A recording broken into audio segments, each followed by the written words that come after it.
Hey everybody, Colin here on the Appalachian Trail in the Great Smoky Mountains National Park. And today I wanted to talk to you about food storage cables, affectionately known as bear cables.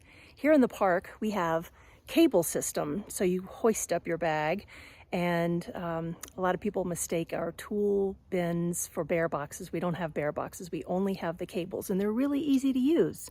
So I'm going to demonstrate them, and hopefully we can figure this out. All right, let me switch this thing out. Sometimes the poles are trees and sometimes they're poles like this one here.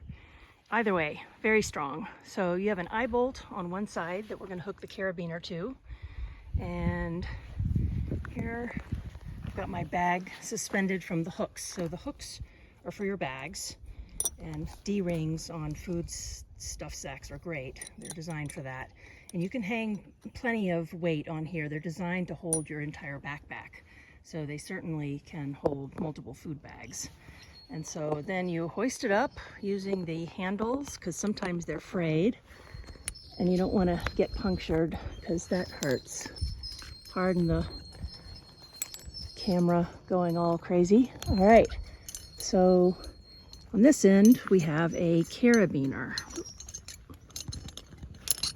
and the carabiner handle is color coded. You can see it's blue. Sometimes they're quite faded, but if you're looking for it, you'll find it. And then we're going to hook it to this particular eye bolt that also has blue. Sometimes they're red, sometimes they're yellow. There's one on the other side that's orange. And a bear cannot undo that, does not have the dexterity. And so if you put the hooks here instead, something can swipe the hooks off and they can easily get that down, but the carabiner, not so much.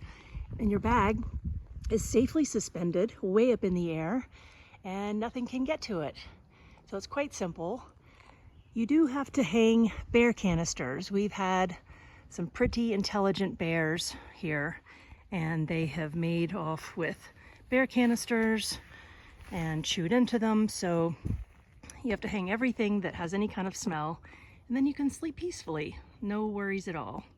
And that is a bear cable here in the Smokies.